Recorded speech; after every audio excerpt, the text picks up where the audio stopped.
Nuaiman dan kisah saat ia menghilang. Setelah iseng. Assalamualaikum warahmatullahi wabarakatuh. Sahabat semua. Pernahkah kalian bertemu dengan seseorang yang dikenal sangat humoris, Tetapi hatinya begitu lembut dan imannya luar biasa.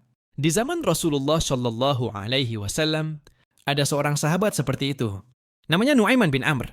Ia dikenal bukan hanya karena keimanannya yang kokoh, tetapi juga karena kejenakaannya yang membuat banyak orang tertawa, Termasuk Rasulullah sendiri. Namun, di balik candaannya, selalu ada kisah dan pelajaran yang mengendap di hati. Hari ini, izinkan saya bercerita tentang satu kisah. Unik Nuaiman saat ia menghilang setelah sebuah keisengan yang membuat semua orang geger mencarinya. Al-Kisah, di suatu hari yang cerah di kota Madinah, Para sahabat berkumpul dalam suasana santai selepas menunaikan salat. Seperti biasa, ketika suasana tenang dan damai itu berlangsung, kehadiran Nuaiman menjadi semacam bumbu yang membuat segalanya lebih hidup. ia selalu punya ide. Kadang nyeleneh, tapi selalu mengundang tawa. Hari itu, Nuaiman melihat seorang penjual dari luar kota datang ke Madinah. Membawa beberapa barang dagangan.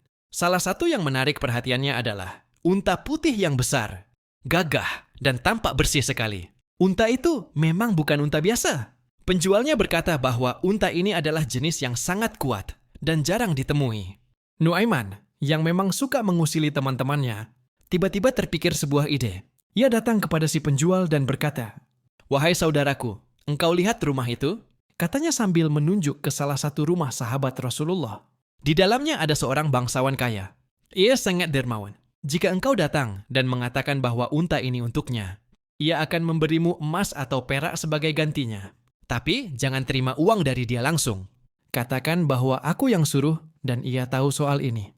Penjual itu, yang tidak tahu siapa Nuaiman sebenarnya, percaya saja. Segera ia menuju rumah yang ditunjuk. Ternyata rumah itu adalah rumah Abu Bakar As-Siddiq. Ketika penjual itu mengetuk pintu dan mengatakan bahwa Nuaiman telah membeli unta itu untuk Abu Bakar, Maka Abu Bakar pun terkejut. Nuaiman, beli unta untukku?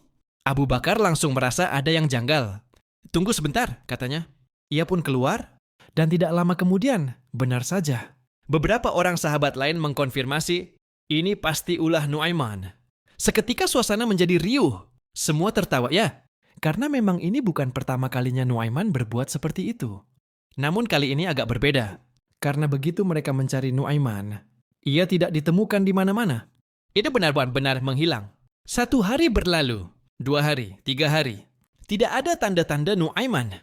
Bahkan Rasulullah pun diberitahu bahwa Nuaiman tidak tampak sejak kejadian itu. Barangkali ia takut, ujar salah seorang sahabat.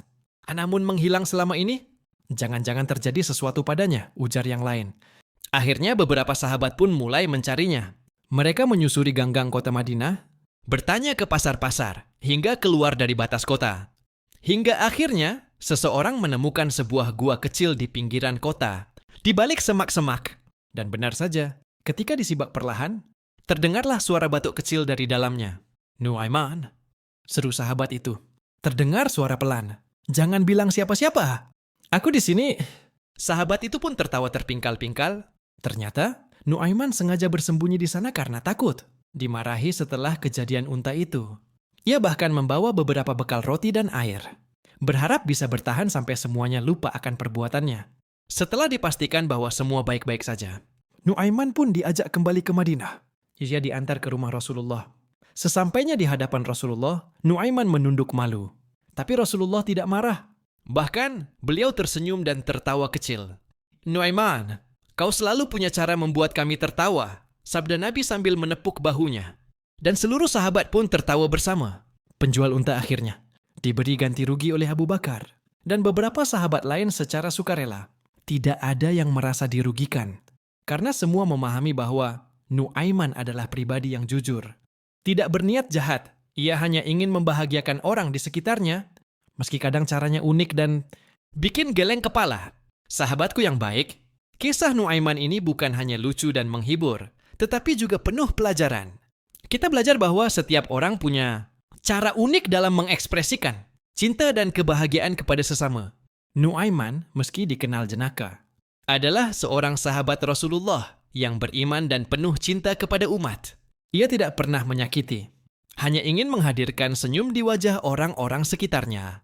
Bahkan ketika ia menghilang, itu bukan karena lari dari tanggung jawab, tapi karena takut membuat orang lain marah, dan ketika ia kembali, tidak ada amarah, hanya kasih sayang dan tawa yang mengiringi.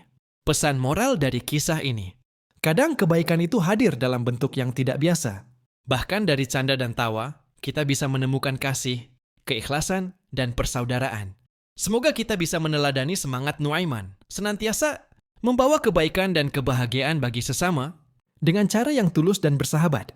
Wassalamualaikum warahmatullahi wabarakatuh.